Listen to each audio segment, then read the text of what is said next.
चुनाव।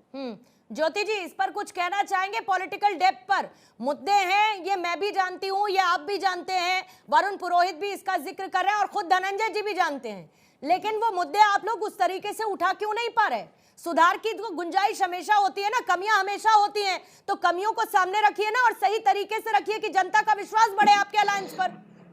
बिल्कुल बिल्कुल पूर्णिमा जी, सही आपने फरमाया और आपने सही बात को रखा है। मुद्दे उठे हैं और मुद्दे राहुल गांधी 10,000 किलोमीटर बस से और पैदल चलकर लोगों के बीच संवाद करके बताया भी है और उनके प्रॉब्लम्स को सुना भी है। और उन मुद्दों में युवा न्याय, भागीदारी न्याय, किसान न्याय, नारी न्याय और श्रमिक न्याय की बात हुई है और उन बातों पर लोगों ने अपनी बात कही है और बहुत पुरजोर तरीके से बात हुई और पूरे देश में इसी की चर्चा है।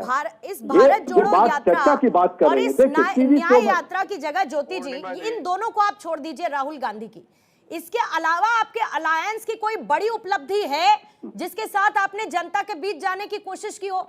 राहुल गांधी और उनकी ब्रांडिंग आप लोग करते हैं, हमेशा करिए, आपकी जिम्मेदारी भी बनती है, लेकिन इन दोनों चीजों के अलावा कोई बड़ी उपलब्धि है जिसको लेकर आप जनता के बीच जा पाएंगे? अब देखिए पूर्णिमा जी, अगर सवाल किया है तो आप मुझसे जवाब भी लेंगे। आप जब मुद्दों की बात कह रही हैं तो मुद्दे तो यही है ना।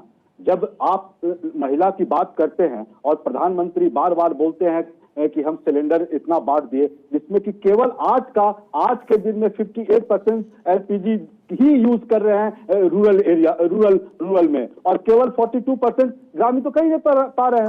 आप उस बात को समझेंगे ना, उस बात को तो समझेंगे। आप जब परिवार की बात करते हैं, अलायंस की जब बात करते हैं, किसके साथ हुआ? अपना दल कौन है? आप आरएलडी की बात हुई, वो कौन है?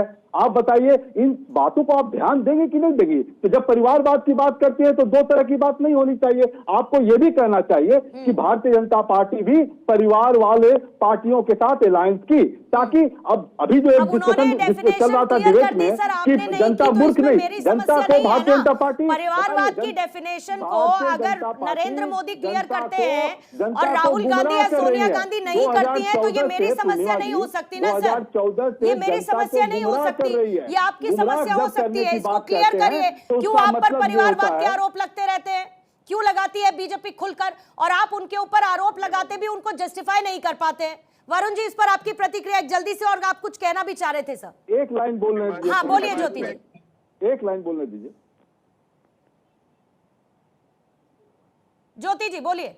हाँ, मैं ये कह रहा हूँ कि देखिए, जब आप मुद्दे की बात कर रहे हैं तो मुद्दे तो किसान है ना, महिलाएं है ना, मणिपुर की घटनाएं है ना, बनारस में जो लड़कियां के साथ उठाकर रेप हुआ उसका है ना, जो उत्तराखंड में जो भंडारी जो अंकिता में उसके वो मुद्दे है ना, तो उन मुद्दों को अभी तक बहुत पुरजोर उठाई है, किसानों का भी उठाई है, और महंगाई और बेरोजगारी। और सबसे बड़ी बात बताता हूँ, इस बार वोटर 20 से 29 साल के 2 करोड़ वोटर है पूर्णिमा जी, जिन मुद्दों का जिक्र ज्योति जी कर रहे हैं है, लेकिन आज की पॉलिटिक्स में इन मुद्दों के इस बार वोटर 2 करोड़ हैं, 2 करोड़ हैं 20 से 29 साल के। हाँ। अब बताएं उनके क्या मुद्दे होंगे? उनके मुद्दे तो बेरोजगारी है ना, उनके मुद्दे तो बेरोजगारी है। और जिस तरह के कॉन्ट्रैक्ट, तरह के अग्निवीर से लेकर जिस तरह लाए हैं, तो राहुल गांधी ने उठाया, विपक्ष की सारी पार्टियों ने उठाया, इंडिया गठबंधन के हर नेता ने उठाया, तो आप ये नहीं कर सकते हैं कि इंडिया गठबंधन ने नहीं उठाया। वरुण पुरोहित जी, लेकिन मेरा सवाल ये है कि इन तमाम मुद्दों के साथ साथ जिसका